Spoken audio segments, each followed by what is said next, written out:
ॐ सहना भवतु सहनौ भुनक्तु सह वीर्यं करवावहै तेजस्विनावधीतमस्तु मा विद्विषावहै। ॐ शान्तिः शान्तिः शान्तिः। ॐ आप्यायन्तु ममाङ्गानि वाक्प्राणश्चक्षुः श्रोत्रमथो बलमिन्द्रियाणि च सर्वाणि सर्वं ब्रह्मोपनिषदं माहं ब्रह्म निराकुर्यां मा ब्रह्म निराकरोत् अनिराकरणमस्त्वनिराकरणं मे अस्तु तदात्मनि निरतेय उपनिषत्सु धर्मास्ते मयि सन्तु ते मयि सन्तु। ॐ शान्तिः शान्तिः शान्तिः।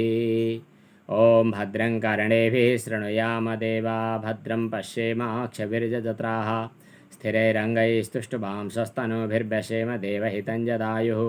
स्वस्ति न इन्द्रो वृद्धस्रवाः स्वस्ति नः पूषा विश्ववेदाः स्वस्ति नस्तार्क्ष्यो अरिष्टनेमिः स्वस्ति नो बृहस्पतिर्दधातु। ॐ शान्तिः शान्तिः शान्तिः। ॐ नमो ब्रह्मादिभ्यो ब्रह्म विद्यासम्प्रदायकर्तृभ्यो वंशऋषिभ्यो महद्भ्यो नमो गुरुभ्यः। सर्वोपप्लवरहितः प्रज्ञानघनः प्रत्यगर्थो ब्रह्मैवाहमस्मि ब्रह्मैवाहमस्मि। अज्ञानतिमिरान्धस्य ज्ञानाञ्जनशलाकया चक्षुरुन्मीलितं येन तस्मै श्रीगुरवे नमः। नारायणसमारम्भां शङ्कराचार्यमध्यमाम् अस्मदाचार्यपर्यन्तां वन्दे गुरुपरम्परां। श्री सद्गुरुचरणकमलेभ्यो नमः। प्रसंग सुरु हुन्छ आजको आत्मबोधको आत्मविचार सम्बन्धी प्रकरण। शङ्कराचार्य विरचित आत्मबोधको प्रकरण चलिरहेको छ र विगतको प्रकरणमा जीवन मुक्तको लक्षण बताइएको छ। अब जीवन मुक्तको लक्षण भगवान श्रीरामको चरित्रसँग जोडेर अब वर्णन गरिन्छ। भगवान श्रीरामले लोकशिक्षाका निमित्त पूर्ण ब्रह्म परमात्माले पनि मनुष्य जस्तै अवतार लिनुभएको मनुष्य जस्तै आकृति लिनुभएको भन्ने हामी शास्त्रीय मान्यतालाई स्वीकार गर्दछौँ। भगवान किन अवतरित हुन्छ? लीलावत्तु लोकवत्तु लीला कैवल्यम ब्रह्मसूत्रमा एउटा सूत्र आएको छ। ब्रह्मले परमात्माले पूर्ण ब्रह्म सच्चिद आनन्द घनले केवल लीलाको लागि लोकवत व्यवहार गर्दछ। लीला मात्र। जसरी हामीले एक क्षणको लागि खेलमा काल्पनिक महल बनाएर घर बनाएर गोठगाई बनाएर, अचेल त मोबाइलको जमाना आयो त्यसकारणले हाम्रा प्राचीन कालका खेलहरू चाहिँ सब लुप्त भइसकेछन्। तर मोबाइलमा नै एउटा होटल चलाउने हुन्छ, कोही चाहिँ खेती किसान गर्ने हुन्छ। त्यहाँ मल चाहियो, पानी चाहियो, अनि खेती यसपालि नाफा भयो अनि बिक्री गर्नु पर्यो, अथवा दुध दुहुनु पर्यो अनि दुध बिक्री गर्नु पर्यो। सब मोबाइलमा खेल्दा रहेछन् अचेल। कसले कति खेल्ने, होटल बनाउनु पर्यो, होटलमा व्यापार गर्नु पर्यो, अथवा के हो सब नयाँ जमानाका नयाँ पुस्ताका मान्छेहरूले यो सब काम गर्दछन्। उनीहरूलाई थाहा छ के यो खेल हो भन्ने। तर पनि त्यहाँ यस्तो मनो अभिनिवेश हुन्छ। अभिनिवेश भनेको आग्रहपूर्वक त्यसमा समर्पण। खाना खान आऊ, खाने बेला भयो भन्दा रिस उठ्छ। आग्रह भइसकेपछि त्यो एउटा काल्पनिक हो, तर पनि त्यसमा कल्पनाभित्रै पनि यति धेरै मानिस लागिराखेका हुन्छ कि मानव त्यो साँच्चै हो कि झैँ गरिकन। जान्दा जान्दै थाहा पाउँदैको एकै क्षणको हो यो खेल भन्ने थाहा पाउँदै पनि पब्जी जस्ता खेलहरूले त बच्चाहरू बिग्रिने भए भनेर निकै हल्ला भयो। कतिपय देशमा चाहिँ यस्ता खेलहरूमा प्रतिबन्ध लगाउनु पर्यो भन्ने कुरा हो। यो गलत हो, यो आवश्यक छैन, यो एउटा काल्पनिक हो, यो मेरो वास्तविक चिज होइन, वास्तविक जीवन होइन भन्ने थाहा पाउँदै पनि त्यसैमा समर्पित भएर मानिस जसरी अलमलमा पर्छ, त्यसै गरी त्यो पूर्ण सच्चिद आनन्द घन परमात्माले जीवभावमा खडा भएपछि आफूलाई भुले झैँ गरिकन त्यस्तै समर्पित हुन्छ। तर आफूलाई आफ्नो स्वरूपमा स्थिर राखेरै ती जीवभावमा खडा भएका चिदाभासलाई चाहिँ अनि बाटो बिराउन नदिनका लागि, खबरदारी गर्नका लागि ईश्वरले पनि त्यही लोकवत लीला गर्दछ। जेलमा दुई तहका मानिस जान्छन्। एउटा अपराध गरेर जान्छन्। एउटा अपराध गरेर जाने मानिसहरूलाई कसरी सच्याउने होला भनेर उनीहरूलाई त्यहाँबाट निरपराध बनाउन, पवित्र बनाउनका लागि व्यवस्था गर्ने जेलका अधिकारीहरू पनि त्यहाँ जान्छन्। राष्ट्रपति पनि जान्छन्। ईश्वर पनि कहिलेकाहीँ यो संसार रूपी जेलमा आउनुहुन्छ। लोकवत्तु लीला कैवल्यम ब्रह्मसूत्रको सूत्र हो। त भगवान श्रीरामका लोकवत लीला व्यवहारहरूमा एउटा त भौतिक उपदेश पनि छ, बाह्य व्यावहारिक उपदेश पनि छ। जस्तै स्त्री सङ्गिनाम गतिमिति प्रथयानश्चकार, भागवतको 9औं स्कन्धमा आएको छ कि भगवान श्रीरामले विवाह गरेर नारीहरूको सङ्गतमा लाग्दा कस्तो हुन्छ, लोक व्यवहार माने आसक्त हुँदा, स्त्री पुरुषको व्यवहारमा आसक्त हुँदा कसरी चाहिँ त्यहाँ अलमलमा पर्नु पर्दछ भन्ने कुरा लोकलाई आफ्नो आचरणबाट शिक्षा दिनका लागि चाहिँ भगवान श्रीरामले चाहिँ त्यो पत्नी वियोगमा दुखी भएको अभिनय गर्नुभयो भनेको छ। अरू चाहिँ धेरैवटा उपदेशहरू लौकिक व्यावहारिक उपदेश पनि छन्। भगवान श्रीरामका जीवन घटना, जीवन चक्रबाट आएका। एकजनाको सन्त महात्मा कसैले चाहिँ प्रवचन गरेको जस्तो लाग्छ मलाई। एउटा सानो आख्यान सुनेको थिएँ म, त्यो अति छोटोमा सङ्केत मात्र भन्छु। एकपटक ऋषिमुनिहरूलाई, यता दण्डकारण्यतिर बस्ने ऋषिमुनिहरू जति थिए, तपस्वीहरू, योगीहरू, साधकहरू, यिनीहरूलाई चाहिँ बिहे गर्ने इच्छा भएछ। गृहस्थहरू भव्य राम्रो घरबार गरेर बसिरहेका छन्, परिवारहरूसँगै छन्, गम्मा गम्मी छोरा नाति, मजा हुन्छ चट्ट लाएर काखमा लिएर बस्दा, क्या आनन्द। हाम्रो जिन्दगी अब बुढेसकालको सहारा पनि कोही छैन, मरेपछि आफूलाई पिण्डपानी काजक्रिया गर्ने पनि कोही छैन। मर्ने बेलामा मनमा चिन्ता भयो भने के गर्ने, न सन्तति छन्, न प्यार गर्ने प्रेयसी छन्। विवाह गर्न पाए पनि हुन्थ्यो भन्ने कुरा मनमा कुरो उठेछ। त्यसपछि फेरि तिनीहरूको बिचमा एक आपसमा कुरा पनि उठ्यो, बेकार जिन्दगी है, बिहे गरे भए गजब हुन्थ्यो भन्ठाने। त्यसपछि फेरि उनीहरूले चाहिँ आपसमा कुरा गरे कि कसले दिन्छ हामीलाई अब दुलै छोरी, कसँग बिहा गर्ने। अब जोगी भइहाल्यो, बिहा गरेर कि घरैमा बस्या भए, गृहस्थै भएको भए मतलब सजिलो हुन्थ्यो विवाह गर्न। अब अहिले कसले देला भन्ने उनीहरूको मनमा कुरा खेल्यो। एकजना त्यहाँ भएकाहरूमध्ये बुद्धिमान एकजना व्यक्तिले भन्यो कि यसको उपाय सजिलो छ। के उपाय छ भन्दा केही छैन, त्यता बगरतिर गएर ढुङ्गा लिएर आउने। अब आफूलाई कस्तो ढुङ्गा मनपर्छ ढुङ्गा लिएर आउने, यहाँ अगाडि राख्ने। राम यतै दण्डकारण्यमै हुनुहुन्छ, के फरक पर्छ र। अब रामसँग अनुरोध गर्ने एकपटक यता सवारी होस् भनेर। भगवान श्रीराम हामीले भनिसकेपछि मानिहाल्नुहुन्छ। भगवान श्रीराम पनि यतै आउनुहुन्छ। भगवान रामको चरणले छोइदिएपछि अब गौतमकी पत्नी अहल्या चाहिँ ढुङ्गो थिइन्, भगवान रामको चरणको स्पर्शले उनी चाहिँ नारी बनिन्। के फरक पर्छ त। अब कसैसँग ससुराली जानु पनि नपर्ने, अब अरू कुनै समस्या पनि नपर्ने, लोकले निन्दा गरौँ भन्नु पनि नपर्ने, अब छोडिदेऊ भन्नु पनि नपर्ने, ठिक हुन्छ भनेर सल्लाह भएछ। त्यसपछि उनीहरूको बिचमा ढुङ्गा जम्मा गर्ने होडबाजी नै चल्यो। अब नदी किनारका ढुङ्गा होलान् अथवा कुनै डाँडा पर्वतका कुनै टाकुरा ढुङ्गाहरू। उनीहरूले आफूलाई अनुकूल हुने गरी आकृति प्रकृति बनाउँदै थिए। बनाउँदा बनाउँदै त्यहाँ जानकारी भयो। जानकारी के भयो भन्दाखेरि भगवान श्रीरामको सीता चाहिँ रावणले हरण गर्यो। रावणले हरण गरेपछि राम चाहिँ रुँदै हिँड्नु भएको छ।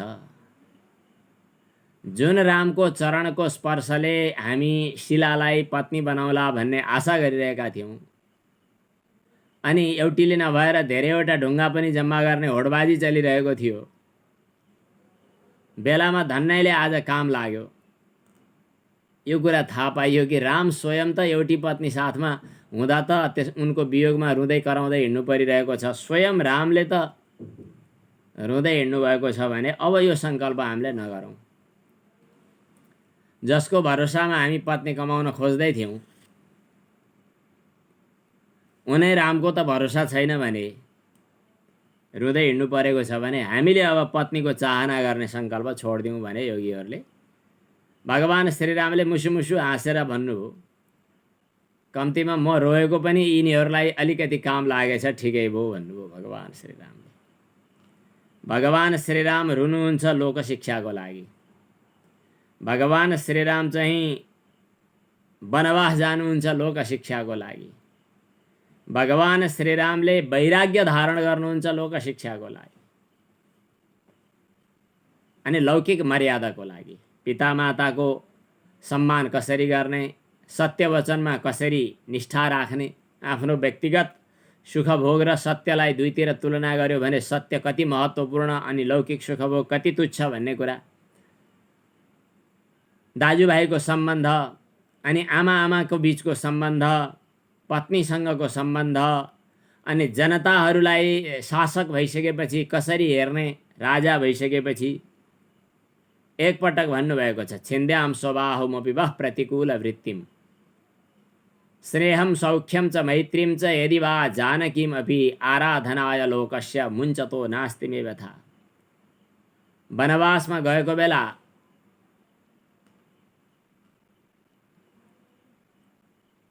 लक्ष्मणले भने, दाजु सबै राजपाट त छोडेर आयौँ, घरको सुख सुविधा पनि छोडेर आयौँ, यो धनु साथमा किन राखिरहने? भगवान् श्रीरामले भन्नुभयो, मैले राजपाट त छोडेँ तर जनताप्रति प्रजाप्रति मेरो दायित्व मैले छोडेको छैन। जतिसुकै समस्या परे पनि मैले मेरो पारिवारिक सुख सुविधा त्याग्न सक्छु, व्यक्तिगत स्वार्थसँग जोडिएको मित्रता त्याग्न सक्छु, व्यक्तिगत आफ्नो शरीरसँग सम्बन्ध राख्ने सुख दुःखहरूको सुखको सम्बन्ध त्याग्न सक्छु। अरू छोडिदिउँ म तिमीलाई पनि त्याग्न सक्छु र अरू छोडिदिउँ म मेरो पत्नीलाई पनि त्याग्न सक्छु, तर म लोकाराधन, मेरा समाज, मेरो जनता, मेरा प्रजाहरू, यिनीहरू मेरा भगवान हुन्, म यिनीहरूको आराधना त्याग्न सक्दिनँ, यिनीहरूको रक्षाको लागि मैले यो धनु त्याग्न सक्दिनँ भनेर भगवान् श्रीरामले भन्नुभएको थियो।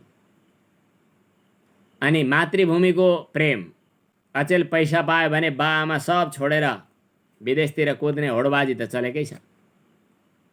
धेरै बुढापाका बा आमाहरू छोरो छ हुन त तर विदेशतिर छ भनेर भेन्टिलेटरमा 5-7 दिन 8-10 दिन विचेत बसेर अनि अथवा निकालेका काजक्रिया सकिने बेलामा मात्र छोरा फर्किने गरी एकदमै नाजुक परिस्थितिमा छोराको प्रतीक्षामा पिताहरू बसिरहेका छन्, तर ती छोराहरूलाई मातृभूमिप्रति र पितामाताप्रतिको कर्तव्यबोध छैन। यद्यपि विदेशमा जान पाइन्छ, बस्न पाइन्छ, तर मातृभूमिप्रतिको श्रद्धा र पितामाताप्रतिको श्रद्धा चाहिँ टुट्ने परिस्थिति आएको हुनाले यो चर्चा उठेको हो। यतिखेर श्रीरामको जीवनचर्या स्मरणीय भयो।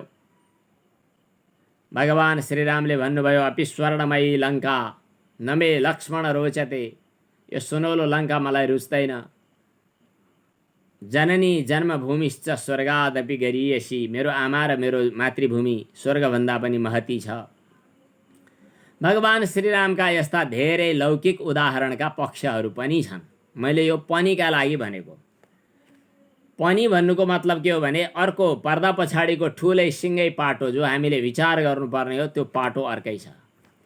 त्यो पाटो के हो भने हामी लौकिक व्यावहारिक जीवनबाट अतीत भएर माथि पुगेर हेर्दा पनि भगवान् श्रीरामलाई आत्मारामको रूपमा, परम आत्माको रूपमा हामीले अनुभव गर्नुपर्दछ। भगवान् श्रीराम भनेको अर्को कोही होइन, राम हो।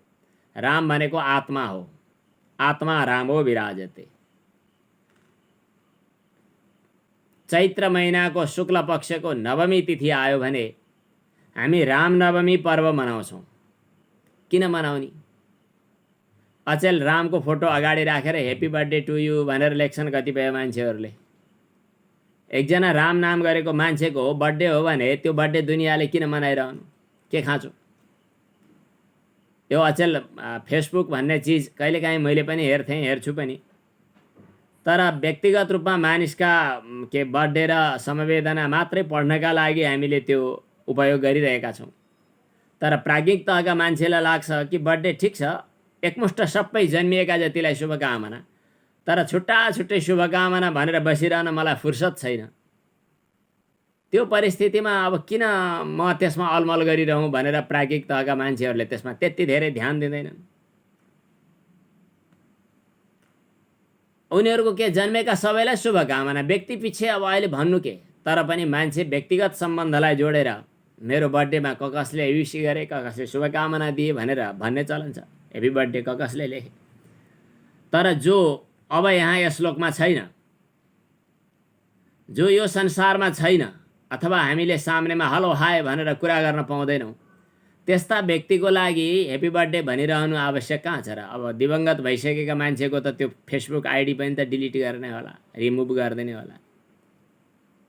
भगवान श्रीराम आजभन्दा हाम्रो हिसाबले 10औं लाख वर्ष अगाडि, पश्चिमाहरूको हिसाबले थोरै समय भए पनि हाम्रो हिसाबले 10औं लाख वर्ष अगाडिको रामको जन्म, करिब 5-6 हजार वर्ष, 5000 वर्ष पुरानो श्री कृष्णको जन्म। अब त्यो श्री कृष्ण र रामको जन्मसँग सम्बन्ध राखेर आज हामीले किन ह्याप्पी बर्थडे मनाइरहनु, किन कृष्णोत्सव मनाउनु, किन रामोत्सव मनाउनु, राम जन्म मनाउनु? यसको उत्तर हो, अब सुन्नुहोस्, मैले समस्या सिर्जना गरेँ, अब समाधान हो कि राम दशरथको छोरा वा अयोध्याको राजाको छोरा भएर हामीले मनाएको होइन। कुनै राजाको छोराको जन्मोत्सव यति वर्ष पछाडि मनाइरहनु पर्छ भन्ने छैन। हो के त मूल कारण के हो त भन्दा, राम भनेको परम आनन्दको रूपमा आफ्नै आत्मतत्त्वको अभिव्यक्ति हो, प्रकट हो, प्राकट्य हो। आत्मा रामो विराजते, रामलाई आत्माको रूपमा, परम आनन्द कन्द आत्माको रूपमा हामीले अनुभव गरेका छौँ कि आज हामी एउटा साधनाबाट दीक्षित बनेर, साधनाबाट अधिकारी बनेर, साधन चतुष्टय सम्पत्तिको कुरा आएको छ, साधन चतुष्टय सम्पत्तिले सम्पन्न भएर, गुरु वचनद्वारा दीक्षित भएर, गुरुको उपदेशबाट दीक्षित शिक्षित भएर, अनि हामी अब आत्मा रामको रूपमा आफू परिवर्तन भइरहेका छौँ कि हामीले आफूभित्रै रामको दर्शन पाइरहेका छौँ, आफूभित्रै आत्माको रूपमा परमात्मालाई अनुभव गरिरहेका छौँ। त्यो स्मरण गर्नका लागि हामी राम जन्मोत्सव मनाउँछौँ वा कृष्ण जन्मोत्सव मनाउँछौँ। राम शब्दको अर्थ नै दशरथको छोरा भन्ने होइन। राम शब्दको अर्थ रमन्ते योगिनः अस्मिन्, योगीहरूले जुन तत्त्वको चिन्तन गरेर आँखा चिम्लेर रमाउँछन्, जुन परम आनन्द कन्दको स्मरण गरेर अथवा जहाँ वृत्तिलाई टिकाएर आफू परम आनन्दमा लीन हुन्छन्, आनन्द समुद्रमा चुर्लुममा डुब्छन्, त्यो परम आनन्दको स्रोत हो राम, आत्मा राम।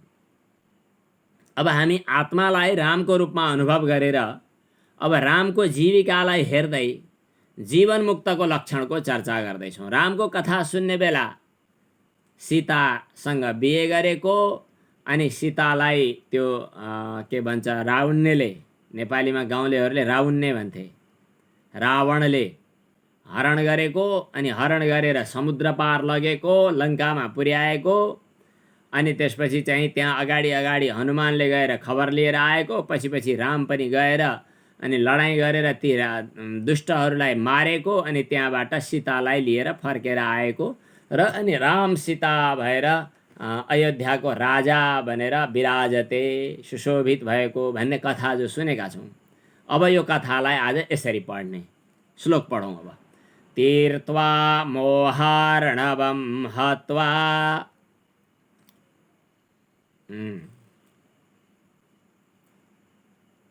रागद्वेषादिराक्षसान्,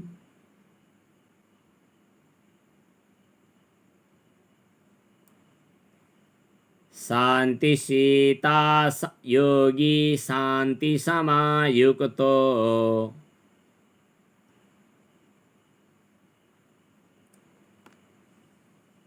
ह्यात्मा रामो विराजते।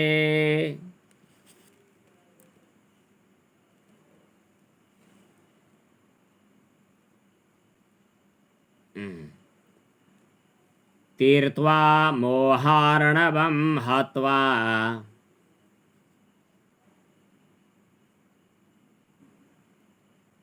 रागद्वेषादिराक्षसान् रागद्वेषादिराक्षसान् योगी शान्तिसमायुक्तो योगी शान्तिसमायुक्तो ह्यात्मा रामो विराजते यात्मा रामो विराजते। मोहार्णवम तीर्त्वा, मोहरूपी अर्णव भनेको समुद्रलाई तीर्त्वा भनेको पार तरेर। राम समुद्रमा पार तरे नि, त्यो भनेको के हो त भन्दा समुद्र भनेको मोहरूपी समुद्र। मोहरूपी समुद्र, महाभारतलाई पनि एउटा समुद्र अनि के भनेर गीताको सुरुमा एउटा श्लोकमा बताएको छ नि।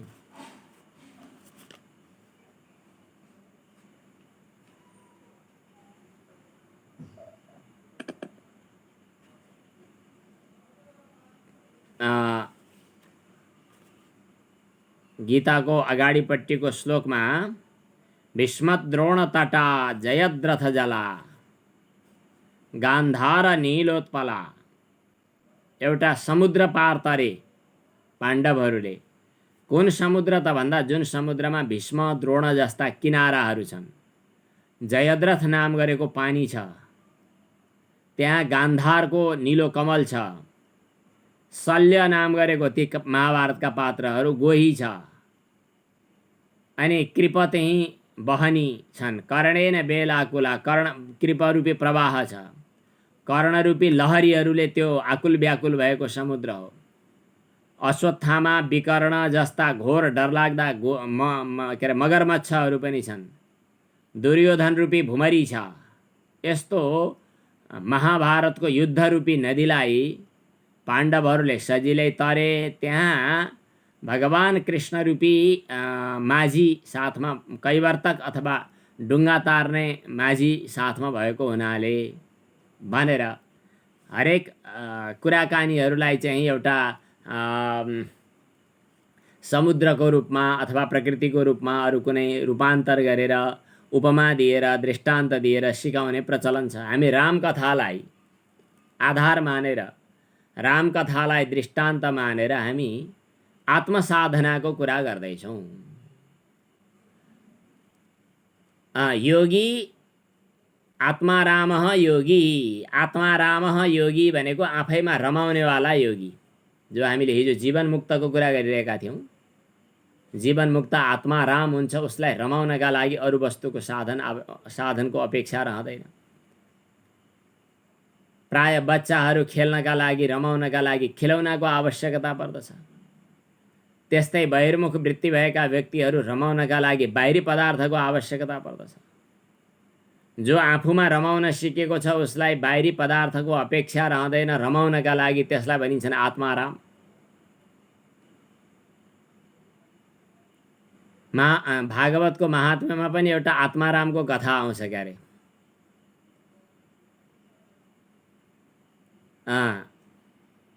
त्यो के धुन्धुकारी गोकर्ण भन्ने ठाउँमा आत्मारामको कथा आउँछ। त्यो पनि यस्तै अध्यात्ममा घट्छ कथाहरू।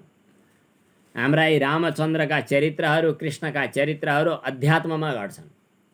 कृष्ण पनि आत्माको रूपमा, कृष्णका साथमा गोपी भनेको, गो भनेको इन्द्रियद्वारा, पी भनेको पान गर्ने, असकृत भगवानको भक्ति रसलाई पान गर्ने साधक साधिकाहरू गोपी भए।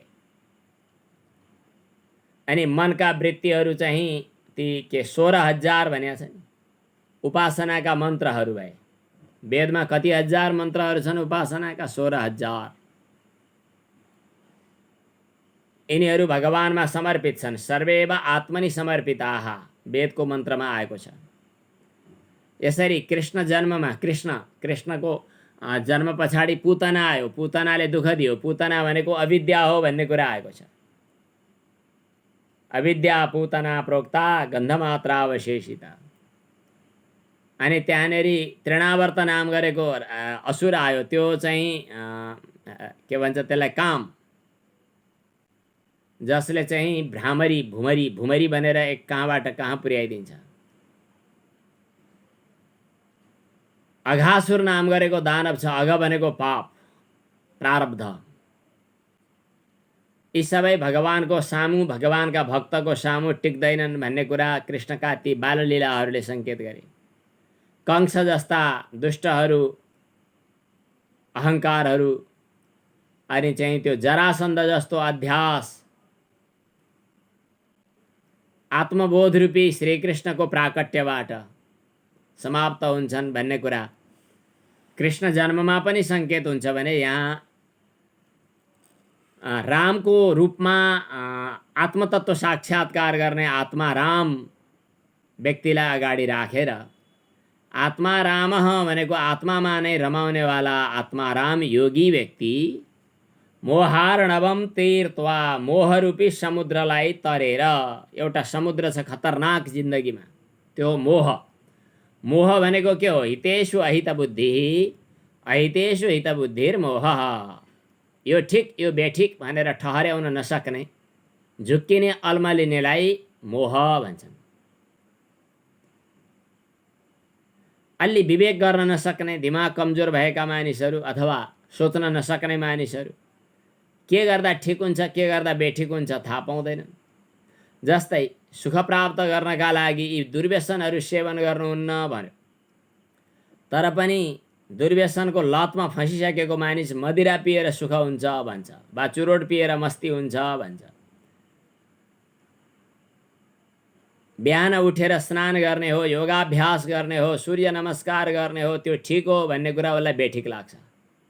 कसले गरिरहन्छ, सुत्ने हो भन्छ, मजासँग सुत्छ। अनि गायत्री मन्त्र जप्नु, बिहान स्नान गर्नु, सूर्यलाई प्रणाम गर्नु, अर्घ्य दिनु, नमस्कार गर्नु, पितामातालाई प्रणाम गर्नु, अग्नि सेवा गर्नु, आफ्नो सदाचार परिपालन गर्नु, गायत्री मन्त्र जप्नु, यो ठिक हो, तर उसलाई बेठिक लाग्छ। अभक्ष्य भक्षण गर्नु, अपेय पान गर्नु, अगम्य गमन गर्नु बेठिक हो, तर उसलाई ठिक लाग्छ। ठिकलाई बेठिक, बेठिकलाई ठिक ठान्नुलाई मोह भन्छन्। हामी संसारमा आइसकेपछि एक किसिमको मोहको भुमरीमा त फँसेकै छौँ, किनभने अगाडि हामीलाई त्यस्तै दुनियाँ छ, दुनियाँले त्यही कुरा सिकाइरहेको छ। साधनाको बाटोमा अग्रसर हुन प्रेरणा दिने कमै मानिस भेटिन्छन्। आज म नारायणगढ बजारतिर गएर आएको थिएँ, झन्डै अबेला भएको। बाटोमा हिँड्दै गर्दा दौडा दौडी देखेँ धेरै मानिसहरूको। गाडी कुदाउनेहरूमा पनि प्रतिस्पर्धा थियो। पैसा कमाई गर्नेहरूको, व्यापार गर्नेहरूको, वा आफ्नो प्रयोजनका लागि दौडधुप गर्नेहरूको खुबै प्रतिस्पर्धा थियो, दौडधुप थियो। तर त्यो दौडधुप केका लागि भनेर सोध्दै गयो भने, खोजी गर्दै गयो भने सबैले भन्छन् सुखको लागि। खोज्छन् सबै सुख भनी, सुख त्यो कहाँ छ? सबैले सुख त खोजे, तर सुख कहाँ छ? उनीहरू पैसामा सुख खोजे, वस्तुमा सुख खोजे, सामग्रीमा सुख खोजे। काम चलाउनका लागि सामग्री सङ्कलन गरौँ ठिक, तर सुखकै लागि सामग्री त्यसको कति उपयोगिता हो त्यति हदमा सामग्री सङ्कलन गरौँ। आवश्यकताको पूर्ति गर्नु सामग्री सङ्कलनको प्रयोजन हो, तर सुख प्राप्ति सामग्री सङ्कलनको प्रयोजन होइन। यो कुरा बुझेर प्रयोग गर्नेले हित ठिक बेठिक विचार गर्न सक्यो, तर सुख प्राप्तिकै लागि सामग्री सङ्कलन वा सुख प्राप्तिकै लागि कमाई भनेर दौडिने व्यक्तिहरू के भए त भन्दा मोहले युक्त भए। हामी यसरी मोहको परिभाषा गर्दै थियौँ। त्यही समाज त्यही परिवेश भएको हुनाले हामी पनि सामनेमा मोहरूपी एउटा भुमरीले युक्त भएको डरलाग्दो समुद्रमा हामी फँसिरहेका छौँ। अब त्यो समुद्रमा काम क्रोध नाम गरेका गोहीहरू होलान् त्यहाँ। अब के भन्नु पर्दछ, यो त योग वासिष्ठमा पढ्न पाइन्छ। योग वासिष्ठ भव्य एउटा ग्रन्थ छ।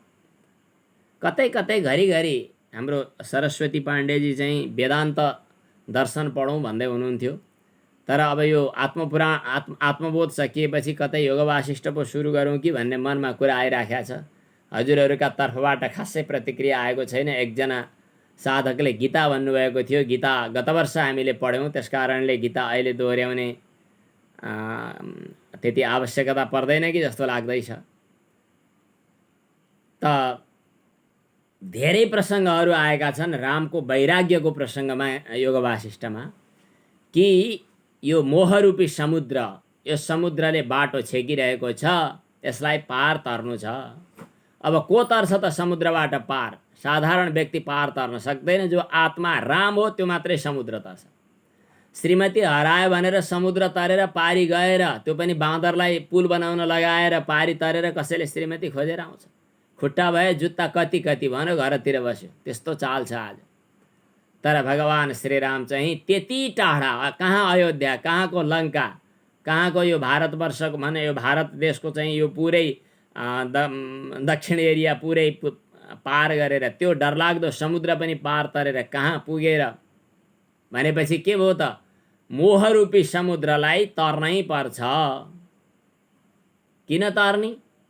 त्यहाँ गएर के हुन्छ त भन्दा शान्तिरूपी पत्नी चाहिँ उहाँ छिन्। भोगेच्छारूपी विषय भोग गर्ने इच्छारूपी रावणले शान्तिलाई तानेको छ, शान्तिलाई अपहरण गरेको छ। 10 टाउके रावणले अपहरण गरेको छ। रावणका टाउका 10वटा छन्। 10 टाउका पनि कसैका हुन्छन्? नहुने कुरा बताउने, यस्ता फाल्तु कुरा भनेर भनिदिने मान्छे पनि भेटिन्थे कतै। लेख्ने मान्छेलाई पनि थाहा होला नि मान्छेको एउटै टाउको हुन्छ भनेर। तर लेख्दैछन्। किन लेख्दैछन्? त्यहाँभित्र केही रहस्य होला नि, बुझ्नुपर्छ। 10 टाउका किन भए? 10वटा इन्द्रिय छन्। 10वटा इन्द्रियहरूले 10वटा विषय भोग गर्न चाहन्छ र तिनै विषय भोगबाट म शान्ति प्राप्त गर्दछु भन्छ। भोगको चाहनाले शान्ति प्राप्त गर्न खोज्ने, शान्ति कहाँ छ थाहा छैन। आत्मप्राप्तिमा शान्ति छ, आत्मानुभूतिमा शान्ति छ, आत्मा रामसँग शान्ति बस्छ। तर आत्मा रामको शान्ति आत्मा रामसँग छ भन्ने कुरा थाहा छैन। रामाभिमुख नभएर विषयाभिमुख भइरहेको छ। 10 टाउके रावणले सीतालाई चोर्यो। लग्यो कहाँ त भन्दा मोह भन्दा पर, माने मोहको समुद्रबाट उतापट्टि। अब त्यो मोहरूपी समुद्र पार नतरिकन त्यसलाई मार्न सकिँदैन। मोहार्णवम तीर्त्वा, मोहरूपी समुद्रलाई तरेर। अनि तरेपछि के गर्ने त? त्यहाँ त धेरै डरलाग्दा राक्षसहरू छन्। त्यो 10 टाउके पनि छ, त्यहाँ अरू पनि छन्। राग द्वेष आदि सुन्नुभयो होला। काम क्रोध लोभ मोह मद मात्सर्य आदि यी 6वटा शत्रु हुन् भनेर प्रह्लादले आफ्ना पिता हिरण्यकशिपुलाई भनेका छन्। दस्युन पुरा षण् नविजित्य लुम्पतः। पिताजी आफैभित्र रहेका 6वटा शत्रुलाई जित्न सक्नु भएन अनि दुनियाँलाई जिते भन्नुहुन्छ? हजुर त आफैभित्र रहेका शत्रुसँग हारिरहनु भएको छ पिताजी भन्छ फुच्चे छोरो प्रह्लाद। उसलाई रिस उठ्यो। त कसको बलले बोल्दैछस्? सबै बलम बलिनाम चापरेशम। म त्यसको बलले बोल्दैछु जुन बलको जसको बलसँग डराएर यद भयात बाति बातोयम। सरस्वतीजी भनिदिनुहुन्थ्यो कि तयार पो बस्नु पर्ला जस्तो छ। ए म्युट त होइन, के हो? म्युट भयो क्या फेरि? यद भयात बाति बातोयम सूर्यस्तपति यद भयात वर्षतीन्द्रो तपत्यग्नि मृत्युर्धावति पंचमा। यद भयात बाति बातोयम, जसको भयले यो हावा के उछ नि कठोपनिषदमा नै छ क्या हो? अलिकति फरक भाषामा छ कि? भीषास्माद् वातः पवति, ल यो भन्नुहोस्। भीषास्माद् वातः पवते भीषो देति सूर्यः। जसको भयबाट हावा कम्पायमान भइरहेको छ, जोसँग डराएर सूर्य ठिक समयमा उदाउने र ठिक समयमा अस्ताउने गर्दछन्, जसको भयले भयभीत भएर यमराज पनि आफ्नो काम गर्दछन्, जसको भयमा भयभीत भएर प्रकृतिले आफ्नो जिम्मेवारी पुरा गरिरहेको छ, त्यसलाई जित्न के म त्यसैको बलले बलियो भइरहेको छु। त्यो भगवान तेरो कहाँ छ? सर्वत्र व्यापक छ। यो खम्बामा पनि छ? हिरण्यकशिपुले सोध्यो। प्रह्लादले भने अवश्य पनि, किनभने भगवान यहाँ छैन भन्ने ठाउँ त छैन। पहिलो चोट खम्बामा, दोस्रो चोट तेरो टाउकोमा। खम्बामा हान्यो भगवानले आफ्ना भक्तको वाणीलाई पुरा गर्नका लागि खम्बाबाटै प्रकट हुनुभयो नृसिंह बनेर। त त्यहाँ बताइएको प्रसङ्गमा आएको थियो अनि प्रकट हुनुभयो र हिरण्यकशिपुलाई वध गरिदिनु भयो। हिरण्यकशिपु भनेको भोगेच्छा, भोग प्रवृत्ति हो। त रागद्वेषादि राक्षसान्, ती राग द्वेष काम क्रोध लोभ मोह मदमात्सर्य जस्ता राक्षसहरूलाई, रक्ष वृत्तिलाई, असुर वृत्तिलाई हत्वा नष्ट गरेर। असुर भनेको सुन्नुभयो होला, असुर भनेको राक्षस। असुर हुन त जातिको हिसाबले नाली बेली वंश परम्परा गन्य हो भने फरक छ असुर भन्नु अनि राक्षस भन्नु। असुर र राक्षसहरूमा फरक छ, तर हामी सामान्यतया उस्तै उस्तै भनेर बुझ्ने गर्दछौँ। असुर भनेको के? असुसु रमन्ते इति असुराः। असु भनेको प्राणप्रधान अथवा देहाभिमानी व्यक्तिहरू, शरीरलाई लिएर अहङ्कार गर्ने प्रवृत्ति, त्यसलाई असुर भन्छन्। ती असुरहरूलाई, राक्षसहरूलाई हत्वा नष्ट गरेर शान्ति सीता समायुक्तः, योगी शान्ति समायुक्तः, शान्ति रूपी पत्नीले युक्त भएका आत्मा राम भगवान विराजते। अब ढुक्क बस्नु भएको छ आरामपूर्वक। मोहरूपी समुद्र तर्नुभयो अनि रागद्वेष आदि राक्षसहरूलाई मार्नुभयो, जसले सीतालाई अपहरण गरेका थिए, अनि सीता फिर्ता गर्नुभयो। अब शान्ति रूपी सीता दशटाउके रावणसँग छैन। दशटाउके रावण मर्यो, आत्मा रामको बाणको प्रहारले मर्यो। त्यो आत्मा रामको बाणको प्रहार कसरी भयो त? त्यो बाणको प्रहार भनेको के होला? आहु शरीरम रथमिन्द्रियाणि हयानभीषुन्मन इन्द्रियेशम प्रणवो धनुः सरो ह्यात्मा।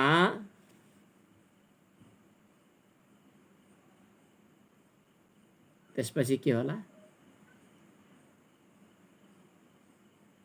प्रणवो धनुः सरो ह्यात्मा ब्रह्मतल्लक्ष्यमुच्यते अप्रमत्तेन वेद्धव्यम सर्वतन्मयो भवेत्। त योगी शान्ति समायुक्तः आत्मा रामो विराजते। श्लोकलाई वाचन गरौँ, अर्थ खुल्यो। अब धेरै चिन्ता गरिरहनु परेन। तीर्त्वा मोहार्णवं हत्वा, भन्नुहोस्।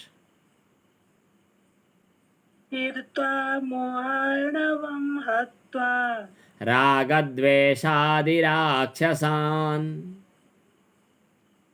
रागद्वेषादि राक्षसान् योगी शान्ति समायुक्तो, योगी शान्ति समायुक्तो यात्मा रामो विराजते।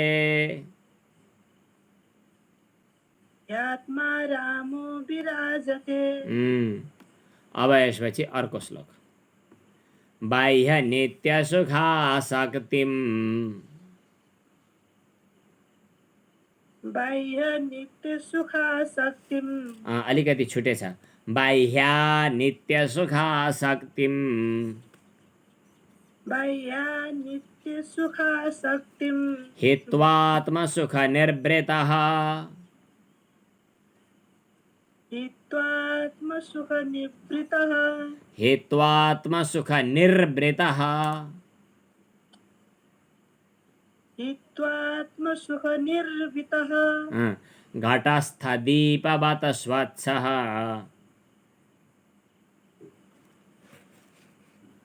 घटस्थ दीपवत् स्वच्छः स्वान्तरेव प्रकाशते,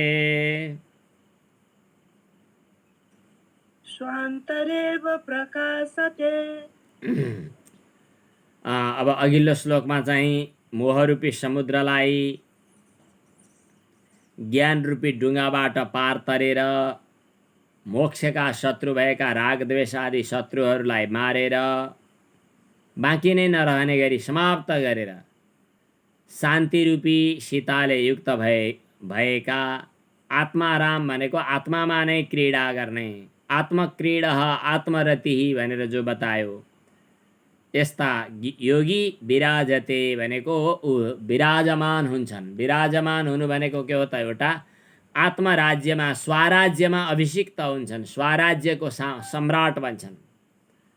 अब जीवन मुक्तको अर्को लक्षण, अब बाँकी रहेको लक्षण बाह्या नित्य सुखाशक्तिम हित्वा। जीवन मुक्त पुरुष, बाह्य भनेको बाहिरी, अनित्य सुखको आसक्तिलाई हित्वा भनेको परित्याग गरेर, बाह्या नित्य सुखाशक्तिम भनेको बाहिरी, बाहिरी भन्नाले बाह्य इन्द्रियद्वारा अनुभव गरिने अनित्य सुखको आसक्तिलाई अथवा वासनालाई, सुखासक्तिलाई हित्वा परित्याग गरेर, अनि आत्मसुख निर्वृतः भनेको आफैभित्रबाट प्राप्त भएको सुखमा मग्न भएर, तृप्त भएर, घटस्थ दीपवत् भनेको घैँटाभित्र रहेको बत्ती झैँ स्वसाक्षितया आत्मानुभव इतरैर न ज्ञायते इत्यर्थ।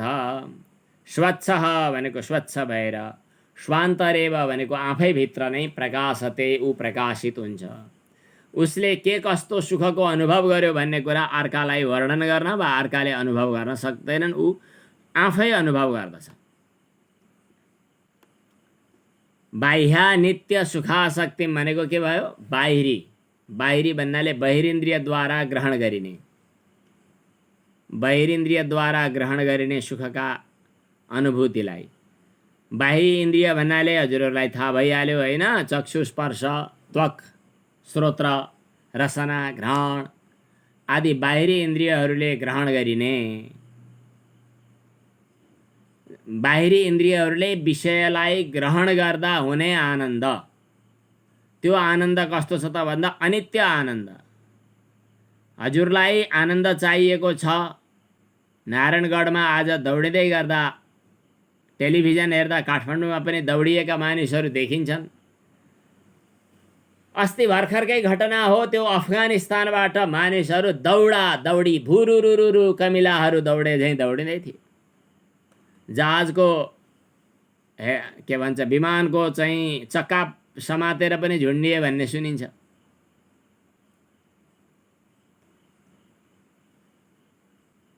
कति त आकाशबाटै खसे रे।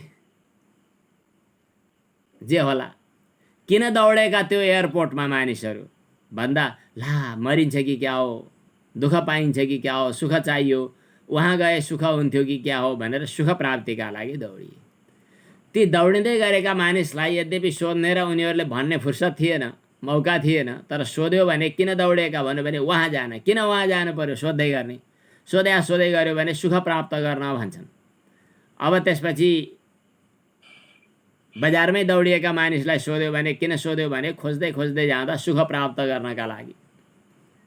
अनि तपाईँलाई कस्तो सुख चाहियो? 2 दिनमा पुक्लुक्क मर्ने खाले सुख चाहियो कि सधैँ बसिरहने नित्य सुख चाहियो भनेर सोध्यो भने मानिसको उत्तर के होला? नित्य सुख चाहियो कि 2 दिनमा खत्तम हुने सुख चाहियो भन्दा नित्य सुख चाहियो भन्छ होला। अहिले हातमा सुख प्राप्त गर्यो, एकैछिनमा दुःख, दुःखलाई पुच्छरमा बाँधेर लिएर आएको सुख के काम भनेपछि स्वभावतः मानिसले नित्य सुखको खोजी त गरिरहेकै हुन्छ। तर सुख चाहिँ खोज्ने नित्य, तर सुखको साधन वा सुखको स्रोतको रूपमा कुन विषयको पछि लागिरहेका छौ भनेर सोध्यो भने त्यो अनित्य वस्तु। अनित्य वस्तुको पछि लागेर नित्य सुखको खोजी गर्नु, यही त हो मूर्खता। मूर्ख भन्दा हजुरहरूलाई पनि कतिलाई नमिठो लाग्छ कि लाग्दैन थाहा छैन, तर हो सबै मूर्ख। अनित्य वस्तुको खोजी, अनित्य वस्तुको उपयोगबाट, अनित्य वस्तुको संग्रहबाट, अनित्य वस्तुको पछि लागेर नित्य सुखको खोजी गर्नु, त्यहाँभन्दा ठुलो मूर्खता के होला? पैसा चाहिएको थियो मलाई, धेरै रुपियाँ के, 150 होइन, 1000 लाख पनि होइन, करोडौं रुपियाँ चाहिएको छ, अरबौं रुपियाँ चाहिएको छ। अब अरबौं रुपियाँ नभए पनि अहिले करोडौं रुपियाँ चाहियो। करोड रुपियाँ माग्नका लागि कोसँग जानी त माग्न भन्दा, फुटपाथमा भौतारिरहेको, गल्लीमा सुतिरहेको, जसको अहिले भर्खरी खानेकुराको ठेगाना छैन, लगाउने कपडा छैन शरीरमा, त्यस्ता एकदम केही नभएका कङ्गालसँग गएर मलाई करोड रुपियाँ चाहिएको छ देऊ भन्यो भने के हुन्छ?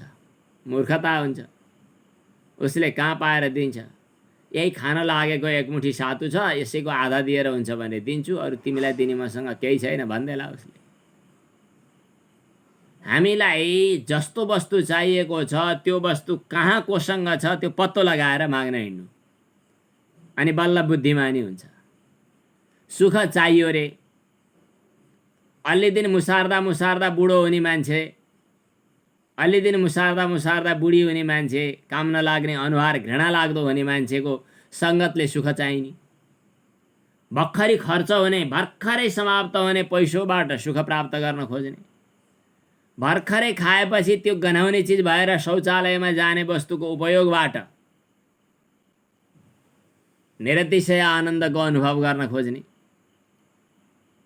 मिठो कुरो खाएर सुख प्राप्त गर्न खोज्छु, राम्रो लुगा लगाएर सुख प्राप्त गर्न खोज्छु भन्यो त्यो लुगा आफैमा च्यातिने चिज हो। गाडी चढेर सुख प्राप्त गर्न खोज्छु भन्यो त्यो गाडी अलि दिनमा कबाडी सेकेन्ड ह्यान्ड भइहाल्छ। बजारमा गएर किनेर लिएर आउँदा सामान्य कमजोर कम पैसाको पनि कति कसले भन्दै थियो आज 35 लाख कि कतिमा राम्रै गाडी आउँछ गुरु भन्दै थियो, बहुत राम्रो कुरा। अनि गाडी चढेर के गर्ने नि भनेर सोधेको, बस आनन्द आउँछ, सुखी भइन्छ। सुखको स्रोत गाडी हो, जुन गाडी आफैमा भरोसा छैन उस्तै पर्दा खतराको स्रोत हुन सक्छ। यही कुरा यहाँ संकेत गर्दै हुनुहुन्छ कि बाह्या नित्य सुखा शक्तिम हित्वा। ठिक छ, बाह्य पदार्थहरूको उपभोग गर्ने मौका मिल्यो भने उपभोग गर्देऊ, केही छैन। तर आसक्ति रहित भएर आसक्तिसँग सम्बन्ध रहेर उपभोग गरिन्छ भने, आसक्त भएर उपभोग गरिन्छ भने त्यो खतरा। बाह्या नित्य सुखा शक्तिम हित्वा, बाहिरी अनित्य पदार्थहरूबाट सुख प्राप्त हुन्छ भन्ने कुराको अनित्य सुखको आसक्तिलाई परित्याग गरेर अब नित्य सुख चाहियो। नित्य सुख नित्य वस्तुबाटै प्राप्त हुन्छ, धन धनीबाटै प्राप्त हुन्छ, गरिबसँग गएर धन प्राप्त हुँदैन। विद्वानको पछि लाग्यो भने विद्या प्राप्त हुन्छ।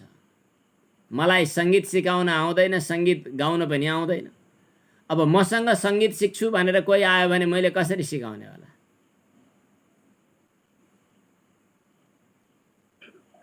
भनेपछि जोसँग जे छ त्यो माग्ने हो। सुखको स्रोत आत्मा हो, ऊ नित्य पदार्थ हो। हामीलाई नित्य सुख चाहिएको छ, त्यसकारण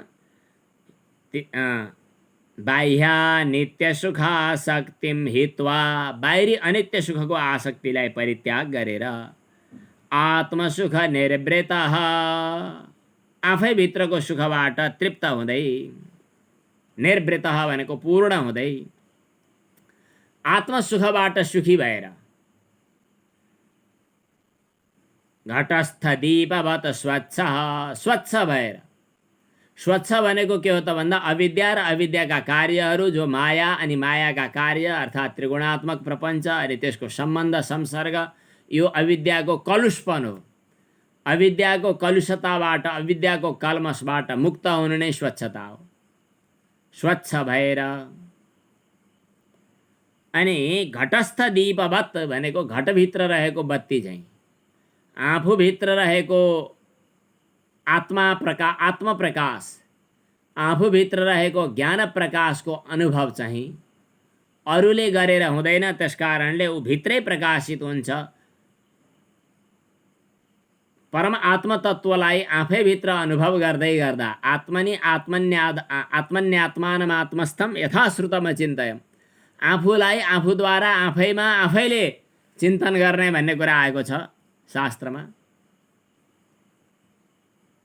यस प्रकार आफै भित्र रहेको आत्मतत्त्वको अनुभव गरेर ऊ स्वान्तरेव प्रकाशते, भित्रै ऊ प्रकाशमान हुन्छ। आफै भित्र प्रकाशमान कुन अवस्थामा साधक कसरी हुन्छ भन्ने कुरा गीताको दोस्रो अध्यायमा स्थितप्रज्ञ योगमा खुबै बताइएको छ। मैले गीताको सबैभन्दा मन परेको श्लोक, यद्यपि अरू श्लोकलाई मैले कम आकलन गरेको होइन, तर मलाई चाहिँ एन्टिबायोटिकको काम गर्यो यो श्लोकले। त्यसकारण म निरन्तर दोहोऱ्याउँछु। मलाई धेरै साधकहरूले त अब यो श्लोक भन्न थाल्यो भन्ने कुरा थाहा पाइसक्नुभयो। प्रजहाति यदा कामान् सर्वान् पार्थमनोगतान् आत्मन्नेवात्मना तुष्टः स्थितप्रज्ञस्तदोच्यते। मैले मन पराएको श्लोक चाहिँ 71औं श्लोक यस्तै हो। विहाय कामान यह सर्वान्, गीताको दोस्रो अध्यायको 71औं श्लोक जो स्थित प्रज्ञ योगको अन्तिम उपसंहार हो। विहाय कामान यह सर्वान्, जसले सम्पूर्ण कामनाहरूलाई परित्याग गरेर पुमानश्चरति निःस्पृहा, स्पृहा रहित भएर व्यवहार गर्दछ। निर्ममो निरहङ्कार, ममकार र अहङ्कारले रहित भएर स शान्तिमधिगच्छति, त्यसले वास्तवमा शान्ति प्राप्त गर्दछ। कामना रहित भएर चरति भनेको छ। फेरि व्यवहार त गर्छ केका लागि? आवश्यकता पूर्तिका लागि, शारीरिक तात्कालिक आवश्यकता पूर्तिका लागि, तर त्यसमा आग्रहपूर्वक होइन। पहिला पहिला मोटरसाइकल अथवा साइकल चलाउन सिक्ने बेला अगाडि ध्यान दिनु पर्थ्यो, एकाग्र भएर। एकजनाले बोलाइदियो भने ढल्पलाइहाल्थ्यो ह्यान्डल। एकदम एकाग्र भएर ध्यान दिएर अगाडि ढुङ्गो आयो कि अगाडि मान्छे आइरहेको छ कि बाटो कता छ, खाल्टो कता तार्नु छ भन्ने कुरा खुब ख्याल गर्नु पर्थ्यो। जब अभ्यास भयो गफ गर्दै, मान्छे अगाडि आउँदैछ उसलाई पनि कटाउँदै, वाराणसीको अत्यन्तै व्यस्त सहरमा कति 3 वर्ष कि 4 वर्ष साइकल चलाएर बिएचयू र सम्पूर्णानन्द संस्कृत विश्वविद्यालय दौडधुप गरियो गफ गर्दै। एकपटक त 2टा बडे साँडेहरूले आएर मिचेर साइकल ढलाइदिए। त्यो चाहिँ मलाई कहिले पनि नबिर्सिने एउटा घटना छ। मलाई चाहिँ केही गरेनन्, तर यति काशी साँड से बचे तो रहे काशी के भन्ने चलन छ। काशीमा बस्दा साँडहरूले साइकलमा चल्दै गर्दाखेरि एकपटक आएर पछाडिबाट मिचेका छन्, तर केही भएन। उनीहरूको आफ्नै सुर थियो, आफै लड्दै थिए। जब अभ्यास भइसकेपछि उता कुराकानी गर्दैछ, स्वाभाविक रूपमा मनोवृत्ति नलगाइकन पनि उसका व्यवहारहरू चलिरहेका हुन्छन्। त्यसै गरी हाम्रो जीवनमा जीवनचर्या चल्नका लागि शौचालय जाने बेला भयो जानु पर्यो, गइदिँदा कुनै मनोवृत्तिको मतलब आग्रह आवश्यक छैन। खाने बेला भयो अगाडि वस्तु उपस्थित छ, खाइदे भयो, मिठो नमिठोको कुनै मतलब नगरिकन। वस्तु उपभोग गर्ने बेलामा उपभोग गर्दै भयो, मिठो नमिठोको कुनै अथवा राम्रो नराम्रोको कुनै वास्ता नगरिकन। जसरी बालकहरूलाई त्यसभित्रका गुणदोषसँग त्यति सम्बन्ध हुँदैन, तत्कालको आवश्यकता पूर्ण हुँदा ऊ तृप्त हुन्छ। त्यसै गरी ज्ञानी व्यक्ति पनि बालवत भनेको छ, बच्चा चाहिँ। जे नजिकमा वस्तु उपभोग छ, उपलब्ध छ, त्यो वस्तुलाई उपभोग गर्दैको छ। संयोगले भव्य महल पैदा भयो, प्राप्त भयो, ठुलो सिंहासनमा बस्ने सुअवसर प्राप्त भयो, उसलाई ठुलो सिंहासनमा जय जयको बिचमा बस्नु र एउटा कठोर ढुङ्गामा मात्रै रात बिताउनु, उसलाई दुईटामा कुनै पनि भेद छैन। किनभने ऊ त्यसलाई महान र त्यसलाई खराब ठान्दैन, ऊ ठुलो प्राप्ति र यो एकदम ठुलो घाटा ठान्दैन, दुईटैलाई समान रूपमा अनुभव गरिरहेको छ। प्रजहाति यदा कामान सर्वान् पार्थ मनोगतान् आत्मन्नेवात्मना तुष्टः, त्यहाँ तुष्टि अथवा आवश्यकता दुईटैको सम्बन्ध छैन। त्यसमा ऊ आफूमा तृप्त छ, आफूमा तुष्ट छ, आत्मा राम छ। तर आवश्यकता पूर्तिका लागि अथवा परिस्थितिवश प्रारब्धवश आइदिएका वस्तुहरूलाई स्वाभाविक रूपमा एकदम कुनै पनि मनोवृत्तिमा उथलपुथल नभइकन उपभोग गर्दैको छ। आत्मन्नेवात्मना तुष्टः स्थितप्रज्ञस्तदोच्यते, त्यस किसिमको स्थितप्रज्ञको कुरा आएको छ। गीतामा जो स्थितप्रज्ञको कुरा आयो यहाँ पनि त्यही यो प्रसङ्ग यो श्लोकमा उल्लेख गरियो र यहाँ बताइयो कि बाह्या नित्य सुखासक्तिम हित्वात्म सुख निर्वृतः घटस्थ दीपवत् स्वच्छः स्वान्तरेव प्रकाशते। अब फेरि एकपटक अन्तिम श्लोकको वाचन गरौँ अनि समय पूर्ण भएको होला। बाह्या नित्य सुखासक्तिम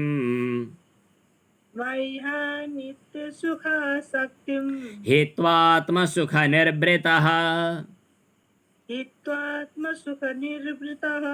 घटस्थ दीपवत् स्वच्छः स्वान्तरेव प्रकाशते। स्वान्तरेव प्रकाशते। घटभित्र रहेको बत्ती आफैमा भित्रै प्रकाशित भए झैँ भन्नुको अर्थ के हो भने ऊ स्वसाक्षी आफै आफ्नो साक्षी आफै भएर स्वसाक्षीतया जो आत्मतत्त्वको अनुभव भइरहेको छ त्यो परप्रकाश्य छैन र अरूद्वारा बोध्य छैन। आफैले अनुभव गरिने स्वात्मा रामको अनुभूतिलाई यहाँ उल्लेख गरिएको छ। यो अनुभूति जसले चित्तको एकाग्रताको अभ्यास गरेको छ, जसले विषयको प्रपञ्चबाट आफूलाई अलग गरेर आत्माको प्रकाशको उज्यालोमा रमाउन अभ्यास गरेको छ, त्यस्ता व्यक्तिले स्वयं अनुभव गरिने स्वसाक्षीतया अनुभव वेद्य स्वान्त संवेद्य आत्मा रामको आत्मतत्वानुभूतिको यहाँ बताइएको छ प्रसङ्ग। अब यसपछिका श्लोकहरूमा पनि यस्तै मुक्त ज्ञानीहरूको अनुभूतिलाई बताइनेछ। आज यहीं विश्राम। ओम पूर्णमदः पूर्णमिदं पूर्णात् पूर्णमुदच्यते पूर्णस्य पूर्णमादाय पूर्णमेवावशिष्यते। ओम शान्तिः शान्तिः शान्तिः। ओम। यहाँ मतदान पो हुँदै रहेछ है, योग वासिष्ठ कि ब्रह्मसूत्र भन्ने सम्बन्धमा मैले मतदान देखेँ।